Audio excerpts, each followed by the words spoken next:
Boa noite, turma. É, Estamos aqui na mais uma aula, segunda aula do módulo 3. E hoje nós vamos conversar sobre um tema muito importante assim para a gente, muito vivenciamos bastante, né, no nosso dia a dia muitas vezes, e que é de extrema importância. Esse tema é a urbanização. Nós vamos acompanhar a nossa apostila, que eu vou colocá-la aqui para ficar mais fácil. Deixa eu só aqui acompanhar a nossa apostila que ela fala sobre esse tema. Urbanização. De certa forma, vamos falar sobre a urbanização mundial e um pouco também sobre o Brasil, né? A urbanização brasileira. Mas, de forma geral, sim, vamos ter um bate-papo aqui sobre isso aqui, que é um tema muito importante. O termo urbanização, né, é utilizado para falar sobre o processo de surgimento das grandes cidades. Uma coisa que eu gosto de ressaltar. Antes de pensar, primeiramente, no surgimento das grandes cidades, eu gosto de ressaltar a importância do surgimento das primeiras cidades. Por quê? Porque a cidade é um termo, assim, é uma coisa, assim, muito importante, né? Essa ideia de cidade, de população, de um lugar onde se decide as coisas, um lugar onde se vive, onde se cria, se movimenta. Porque as primeiras cidades, uma coisa muito importante, que sobre o surgimento das primeiras cidades, é importante sempre ressaltar a agricultura, porque eu não sei se vocês sabem, a agricultura é basicamente a atividade econômica mais antiga da humanidade. Ela tem mais de 6 mil anos. E o surgimento das primeiras cidades, ela está muito relacionada com a agricultura. Por quê? Porque antes do homem se começar as primeiras civilizações, os primeiros agrupamentos humanos que deram futuramente origem às primeiras cidades, antes o homem era nômade, ou seja, ele não vivia fixo em território, não tinha constituído uma civilização em local fixo, né? E o que fez com que o homem deixasse de ser nômade e passasse a ser sedentário? Sedentário aqui, pessoal, fala no sentido de sedentarizar no lugar, fixar-se no lugar, se é que vocês entendem. Então, foi agricultura, basicamente isso. Lá no período da pré-história, vocês estudaram na história, na Neolítico, Paleolítico, o homem, ele vivia assim, andando para lá e para cá, por exemplo. A natureza ele vivia muito em função da natureza. Por exemplo, ele chegava no local, ele caçava todos os bichos que tinha ali, não tinha mais nenhum animal para ele caçar, nenhuma árvore para ele retirar um fruto para ele se alimentar. Ele seria obrigado a buscar outras localidades. Ou seja, isso é o nomadismo, pessoas que não viviam num lugar fixo. E o homem era assim antes do surgimento das cidades. E com o domínio da agricultura, essa prática econômica tão maravilhosa, o homem passou a fixar-se nos lugares. É tanto que as primeiras cidades que surgiram, todas elas são em beira de grandes rios, porque os rios contribuíram, né, para irrigação das grandes plantações, das primeiras plantações. A exemplo, temos o rio Tigre e Eufrates, na Mesopotâmia, e o rio Nilo, no Egito, que eu acredito que vocês também devem ter entrado em contato na disciplina de História sobre essas duas grandes civilizações, né? O termo urbanização, né, ele é utilizado com esse processo. Ao longo do tempo, todas as sociedades passaram pelo processo de industrialização e urbanização. Ou seja, após falar sobre o surgimento das primeiras cidades, ressaltar, né, essa importância, vamos aqui falar um pouco mais para frente no tempo, né? Porque aqui a gente citou industrialização e urbanização. Por quê? Porque que ele fala basicamente do início lá na Europa, né? Que a industrialização, essa grande massa de indústrias que começa a se concentrar nas primeiras e mais importantes cidades europeias, ela veio junto com a industrialização, com a urbanização. A Revolução Industrial mesmo, né, que as grandes mudanças aconteceram. Foi a substituição dos trabalhos artesanais por máquinas, que você já deve ter estudado no módulo de história, que eu até comentei. Ou seja, essa industrialização, ela foi muito importante, principalmente na Inglaterra, naquele período, quando as indústrias vieram, né? E nessa mesma época, que é o caso que a gente pode observar, que é a mecanização do campo. O que é a mecanização do campo? Porque antes as atividades no campo, assim, na zona rural, eram feitas de forma manual, agricultura familiar, algo ali bem subsistência, né? Ali, né? Plantar para o próprio alimento. Antes era assim a ideia de agricultura. Só que com o passar do tempo, né, com a industrialização, foi se criando uma agricultura diferenciada, mais assim mecanizada, mais uma agricultura para comercialização, agricultura de grande porte, grandes plantações, grandes máquinas. Isso fez com que o trabalho, muitas vezes do homem do campo, que trabalhava no campo, né, no trabalho mais braçal, ele perdesse esse cargo, né, essa função dele, não passasse a perder, passou a perder sentido essa função que o homem tinha no campo. Isso, consequentemente, ao mesmo tempo que o campo se mecanizou, o homem perdeu todas as suas perspectivas de vida no campo, devido ao incremento das máquinas, né, que passou a substituí-lo. Ao mesmo tempo que isso acontecia, as cidades estavam num boom de crescimento, principalmente na Europa. Ou seja, estava crescendo muito, um crescimento muito significativo. E em busca das melhores condições de vida, né, porque o homem, assim, com a mecanização do campo, ele não ia continuar no campo. Ele teve o êxodo rural, né, essa população do campo, ela foi para a cidade em busca das melhores condições de vida, porque a realidade era essa, é que ali eram as melhores condições de vida seriam nas cidades.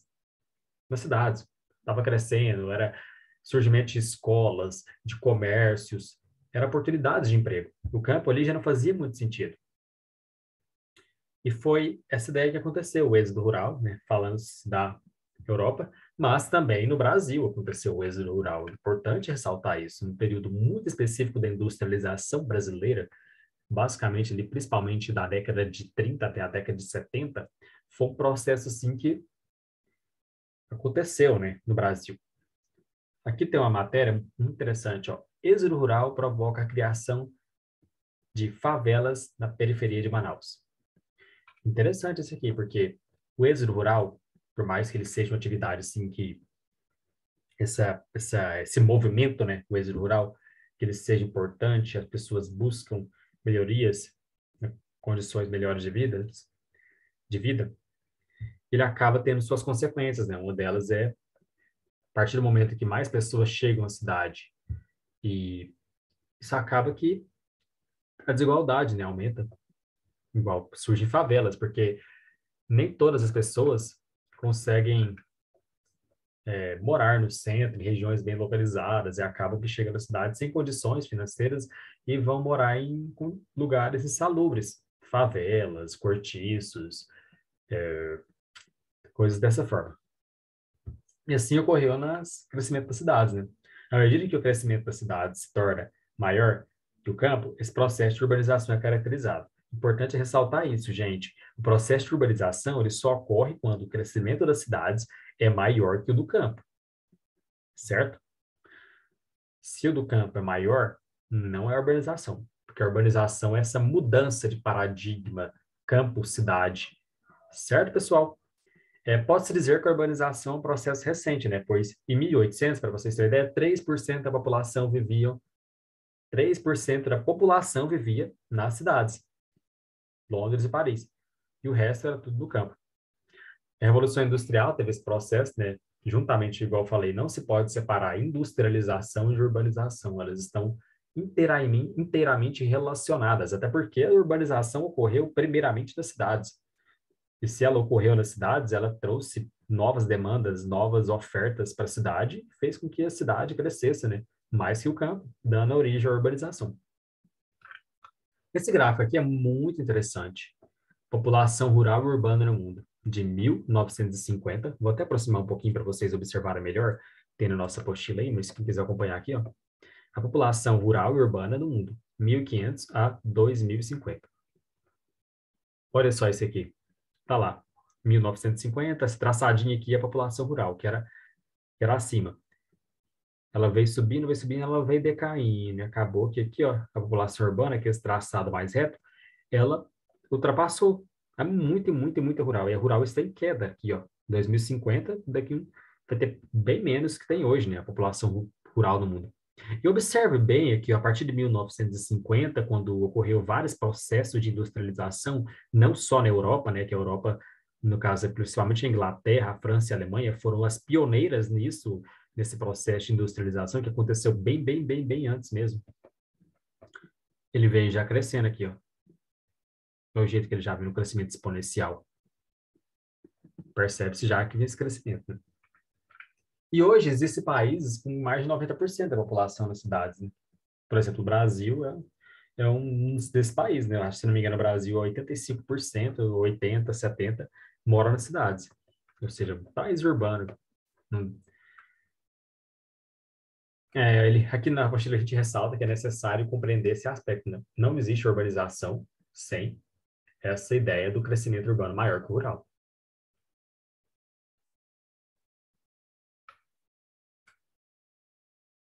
A urbanização ocorre a partir de fatores atrativos e fatores repulsivos, né? Os atrativos atraem a população do campo para a cidade, né? Por meio da oferta de emprego gerada. Foi o que eu disse. Os fatores repulsivos são que geram a expulsão da população rural para as cidades, né? São concentração de terras nas mãos de poucos, ou seja, esses fatores que fazem com que a população saia do campo.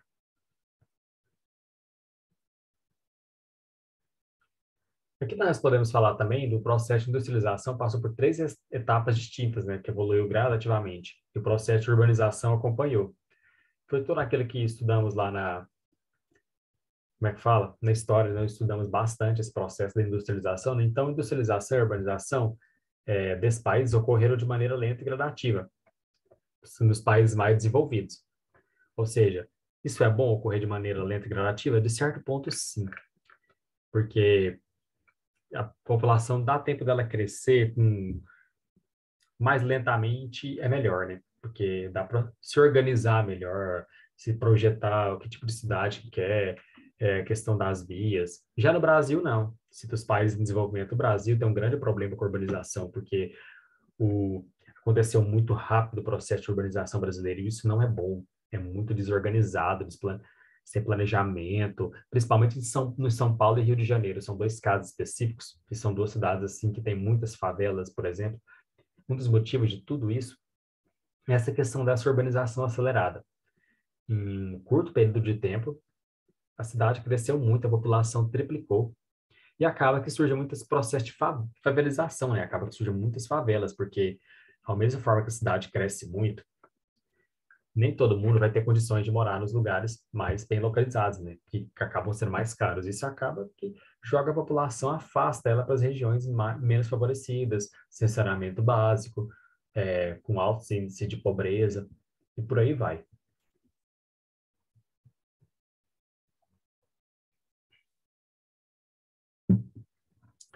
Aqui, nossa apostila aqui fala um pouco também do perfil, né? Que o perfil das maiores cidades do mundo tem sofrido mudança nos últimos anos, né? Na década de 70, as maiores cidades concentravam-se em países desenvolvidos, sendo elas as maiores Estados Unidos, Europa e Japão. Atualmente acontece, não é a mesma coisa. Como vocês podem ver aqui, ó, as maiores cidades muitas vezes são localizadas aqui, ó, em países que não são desenvolvidos, são países em desenvolvimento. Por exemplo, o Brasil, aqui, ó, São Paulo, Rio de Janeiro, Cidade do México. Na África tem grandes cidades, na Nigéria, aqui no Sudeste Asiático, aqui, ó, na Índia, né, que a Índia, juntamente com a China, são os dois países com as maiores populações do mundo, né? Índia e China, os dois países têm mais de 1 bilhão de habitantes. Pensa bem, o Brasil tem 210 milhões. A Índia e a China, por exemplo, a Índia é cinco Brasis, né? Ou seja, mudou-se um pouco esse parâmetro, né, de o que isso quer dizer? Que esses países em desenvolvimento acaba tendo aquele crescimento que não é bom, né, que é em curto prazo, é muito acelerado. E com isso acaba surgindo as metrópoles, né, que é aquela cidade de desenvolvimento muito elevado, um forte desenvolvimento urbano, na verdade, com uma grande oferta de serviços, empregos. Metrópoles igual, por exemplo, Goiânia. Goiânia é uma metrópole. Ela possui até uma região metropolitana. A região metropolitana que ela é formada por outras cidades. Um exemplo aqui de Goiânia, que é mais próximo de nós, Goiânia tem uma região metropolitana. cerca de 11 municípios fazem parte da região metropolitana de Goiânia. A região metropolitana de Goiânia metropolitana é basicamente quando existem outros municípios próximos de um município maior, né, central, que fazem parte das relações, estão juntos, né, estão polarizados. Por exemplo, Goiânia e Aparecida. Esse aqui é o processo de conurbação que se fala, é quando duas cidades se unem, crescem tão próximas que você às vezes confundem qual que é qual. Por exemplo, aqui, ó, conurbação. Eu vou mostrar um exemplo para vocês aqui no Google Maps que é muito importante. Vocês vão utilizarem o Google Maps. Deixa eu só...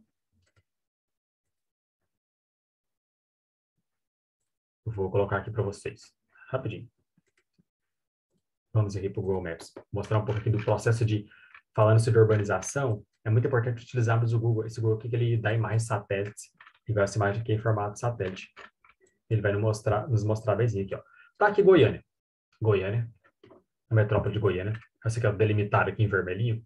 Só que você observa que aqui, ó, por exemplo, acaba Goiânia, nesse vermelhinho, mas continua outra cidade aqui. Esse aqui é Aparecida. Esse aqui é o processo de conurbação. A Avenida Rio Verde ali, para quem conhece, ó. Passou a Avenida Rio Verde, já é Aparecida. De lá é Goiânia. Ou seja, esse processo de conurbação é basicamente isso. É quando duas cidades, elas acabam que se fundem e se confundem, mas não são mesmas cidades, são cidades diferentes. E o processo de metropolização, tanto a urbanização, ele acontece sim. Em Goiânia aconteceu significativamente. Igual, aqui temos Senador Canedo. Senador Canedo aqui, do lado de Goiânia. Acabou que cresceu, que o que divide Goiânia de Senador Canedo é basicamente o Rio Meia Ponte. Então, o Rio Meia Ponte, ele divide Goiânia de Senador Canedo. É um exemplo muito forte, assim, de urbanização, de conurbação, o jeito que funciona o crescimento das cidades, eu falo principalmente de Goiânia, né, que eu estou citando. Agora, se eu for olhar São Paulo é uma coisa, é diferente, Rio de Janeiro é outra, mas a ideia é basicamente a mesma, certo? A ideia da conurbação, da urbanização, não sai dessa lógica. Temos Goiânia, uma grande metrópole que oferece serviços, e Aparecida tem uma influência muito... Goiânia tem uma influência muito forte em Aparecida, né? Muita gente, por exemplo, mora em Aparecida e trabalha em Goiânia. Muita gente mora em Senador Canedo, é muito comum isso. Mora em Senador Canedo e trabalha em Goiânia. Muita gente mora em Trindade, fica a 18 quilômetros, e trabalha em Goiânia. Ou seja, as regiões metropolitanas, esses municípios das regiões metropolitanas têm muito esse contato, essa troca, isso é muito comum, isso é muito comum. Isso representa muito a urbanização esse processo, essa conurbação, né? Principalmente, assim, falando-se de conurbação quando tem essas duas cidades. Agora, indo lá para o nosso aspecto aqui, o exemplo da conurbação, esse aqui é como se fosse Goiânia Aparecida. É o exemplo mais... Porque as áreas vão se urbanizando tanto que chega ao ponto que elas se juntam. A franja urbana é basicamente a mesma. E você está ali, não sabe se está em Goiânia, se não está Aparecida, não sabe se está, no caso de São Paulo, não sabe se está em São Paulo, se está em Santo André, que é a cidade do lado, né, que está junto com São Paulo, Osasco.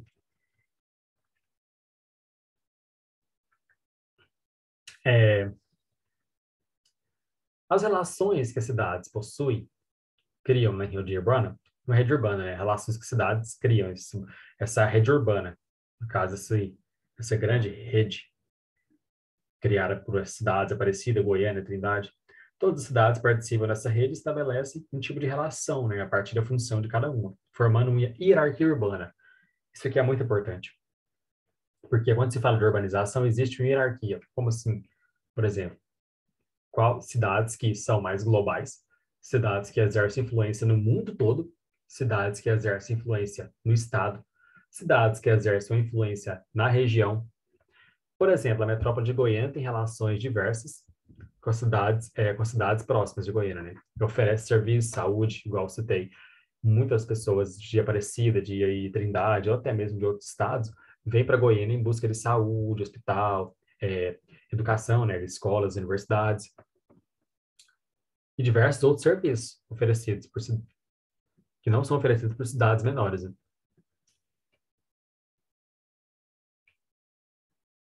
Dentro dessas funções destacam os políticos administrativos, né? As turísticas, portuárias, industriais, é variado de cidade para cidade. Aqui estão algumas cidades do mundo. E dentro da hierarquia urbana, ela funciona assim, o nível da cidade. A principal, por exemplo, hierarquia urbana, a maior de todas, são as metrópoles globais. São cidades com uma melhor infraestrutura urbana, que melhor exerce uma grande influência em nível mundial, atraindo pessoas, mercadorias, informações e capital de todo o mundo. Podem ser classificadas alfa, beta e gama, de acordo com o seu grau de atração. Por exemplo, São Paulo, Nova York, Paris, Pequim, são grandes cidades, são capitais mundiais, vamos dizer assim, capitais, grandes cidades do mundo, que a influência delas é maior do que qualquer outra cidade do mundo. Nova York mesmo tem a Bolsa de Valores, São Paulo também tem a sua Bolsa de Valores, Pequim, capital da China, ou seja, são cidades globais que você vai encontrar tudo nela. Tudo. Ou seja, o que tem mais de importante no mundo, grandes organizações e eventos são realizados nessas cidades devido à sua influência no mundo. Ela tem uma influência muito grande no mundo. Abaixo das metrópoles globais, temos as metrópoles nacionais, né? Nacionais. São cidades que possuem influência dentro do país. São as principais metrópoles brasileiras. A influência das metrópoles nacionais são mais dentro do país. Já as da globais são mundiais, vai além do país. Porto Alegre, Curitiba, Belo Horizonte, Salvador, Recife, Fortaleza e Brasília são exemplos de metrópoles que exercem influência nacional. São metrópoles nacionais. Já as metrópoles regionais, aqui entra a nossa Goiânia, né, nossa cidade de Goiânia, ela tem o poder de atração dessas cidades é restrito à região em que estão inseridas, atraindo pessoas de cidades menores em busca de trabalho, moradia, educação ou tratamento médico. Por exemplo, Goiânia, Belém e Campinas. Goiânia se enquadra perfeitamente aqui. Foi como eu disse, Goiânia está localizada bem no centro do país, né? E ela tem uma influência mais regional do que nacional. É tanto que muitas pessoas de outras regiões do Brasil, tanto do Nordeste, né, da Bahia, do Maranhão, do Pará, do Norte, vêm para cá em busca desse serviço, dessas melhores condições de trabalho, educação. Goiânia tem muito essa função de receber isso, porque, querendo ou não, ele é uma cidade assim, muito bem localizada e ela tem essa influência muito forte regional, tanto no Nordeste, no Norte, no Tocantins. Muita gente do Tocantins vem também, ou seja, Goiânia dá essas oportunidades e se torna ela uma metrópole regional, muito abaixo da metrópole global e abaixo da metrópole nacional. Já abaixo da metrópole regional, temos os centros regionais e cidades médias. São aquelas cidades que dependem de uma metrópole, ou seja, mas elas ao mesmo tempo elas possuem uma oferta de serviço capaz de atrair, né, essas pessoas de outros lugares, entornos, mas elas dependem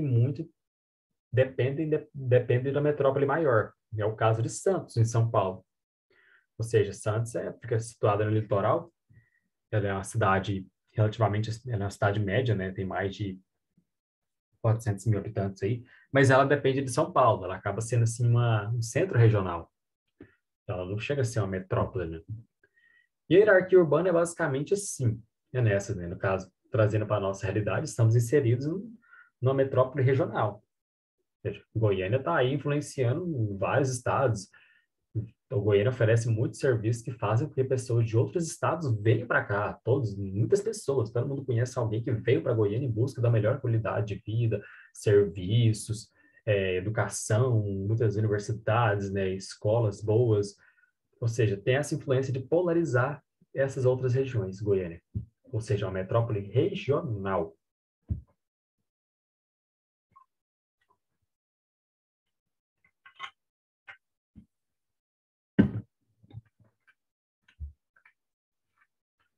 Aqui, eu vou mostrar um mapa para vocês, que ele está mostrando a divisão das metrópoles globais, né, no mundo.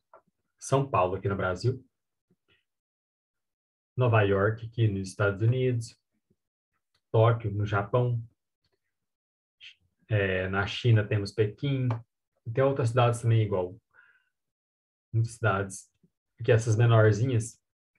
Olha lá. Alfa, Beta e Gama. Essas são as globais. Só que dentro das globais, dessas metrópoles globais, existe ainda uma hierarquia. Como eu disse, Alfa, Beta e Gama. Por exemplo, a Cidade do México, ela é uma metrópole beta, global. Ela é global, mas ela é beta, ou seja, ela está abaixo de São Paulo e Nova York. Ou seja, existe essa hierarquia, que é o que mostra a faceta assim mais complexa, né, desse processo de urbanização, a forma com que as cidades elas acabam influenciando as outras. O exemplo de Goiânia é muito preciso. Eu falei que é uma metrópole regional. E regionalmente, Goiânia tem uma importância significativa, muito, muito, muito, muito forte, que é essa ideia da forma com que ela oferece serviços e que acaba atraindo outras pessoas para cá. E Goiânia tem crescido cada dia mais, né? Tanto com a conurbação, muitos dizem que Goiânia, um pouco mais aqui do Google Maps para vocês, Goiânia ela vai acabar se conurbando com outras cidades, igual, por exemplo, aqui, Trindade. Essa limite territorial aqui vermelha é o município de Trindade. Olhem para vocês verem. Goiânia está conurbada com Trindade. Temos cidades aqui, ó. Está conurbada com Trindade por meio desses bairros aqui, ó. Ou seja, elas não estão separadas por uma área rural. E sim, existe uma área urbana que as conecta. Está conurbada. Daqui uns dias vai crescer mais essa conurbação. Da mesma forma com Aparecida. Goiânia está conurbada com Aparecida, com Trindade. O senador Canedo, ela está conurbada, é considerada a conurbação. Ou seja, esse fenômeno urbano da conurbação, ele, aqui, conurbada, aqui, ó. Para cá é Trindade, para cá é Goiânia. Ou seja, são fenômenos urbanos que presenciamos de forma muito intensa. Eu vou puxar aqui para vocês no Street View para vocês observarem que essa Avenida Rio Verde. Quem conhece a Rio Verde aqui em Goiânia, abaixo da Rio Verde é Aparecida, acima aqui é Goiânia. Isso é muito interessante se perceber a forma mais precisa de compreender o processo de conurbação e a forma com que a urbanização ela vem se acelerando em Goiânia, principalmente, porque Goiânia é uma cidade muito nova, tem lá seus 86, 7 anos, comparado com as grandes metrópoles brasileiras, igual São Paulo, que tem mais de 400, Rio de Janeiro, igual Porto Alegre mesmo, que tem mais de 100, quase 200, tem a mesma população de Goiânia, e o desenvolvimento é muito parecido. Vamos ver aqui Rio Verde. Vocês, essa é uma plataforma de Street View. Olha, para quem conhece Rio Verde sabe, aqui é Goiânia e aqui é Aparecida. Você está no município e não sabe em qual está. O processo de conurbação foi tão intenso que ele acabou gerando esse processo, esse fenômeno urbano, fenômeno da urbanização. E eu estou citando Goiânia para nos adentrarmos mais na nossa realidade, mas eu posso citar vários outros lugares. Imagino que todos que conheceram, vieram aqui em Goiânia, ou moram aqui também, né? Já parou para pensar nisso. Essas diferenças, né? Essas proximidades de municípios diferentes. Porque essa ideia se tem de um município para o outro que você vai passar e vai continuar a andar numa área rural, vai chegar no outro município, mas não. A conurbação nos mostra que não é bem assim, esse processo de urbanização tão intenso.